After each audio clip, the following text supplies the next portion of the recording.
হাসপাতালে চিকিৎসাধীন সাবেক প্রধানমন্ত্রী ও বিএনপি চেয়ারপারসন বেগম খালেদা জিয়ার রোগমুক্তি কামনায় সিলেট ৬ আসনে ধানের শীষের সাবেক মনোনীত প্রার্থী ফয়সল আহমেদ চৌধুরীর উদ্যোগে দোয়া মাহফিল অনুষ্ঠিত হয়েছে।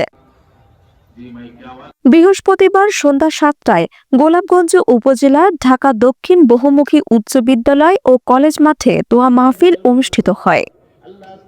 এই সময় বেগম খালেদা জিয়ার রোগমুক্তি কামনায় বিশেষ মোনাজাত পরিচালনা করেন বিশিষ্ট আলেমে দ্বীন হযরত মাওলানা হাফিজ আব্দুর রহমান আরশাদ বর্ণভী।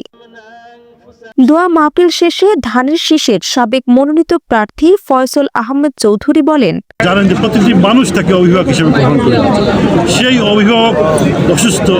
তো আমি মনে করলাম যে আমার এলাকার মানুষের সাথে সবাইকে, যে প্রতিটি ইউনিয়নের নেতৃবৃন্দের সাথে আমি যদি নিয়ে ওনার জন্য দোয়ার আয়োজন করি, এবং মানুষ স্বতঃস্ফূর্ততা নিয়েই আজকের এই দোয়া মাহফিলে অংশগ্রহণ করেছে।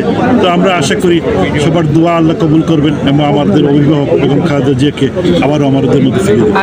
দোয়া মাহফিলে ২ উপজেলার বিএনপি ও অঙ্গ সংগঠনের বিপুল সংখ্যক নেতাকর্মী ছাড়াও সাধারণ মানুষজন মোনাজাতে অংশ নিয়ে বেগম খালেদা জিয়ার সুস্বাস্থ্য কামনায় দোয়া করেন। শম্পা ইসলাম নীলা, জি ভয়েস 24।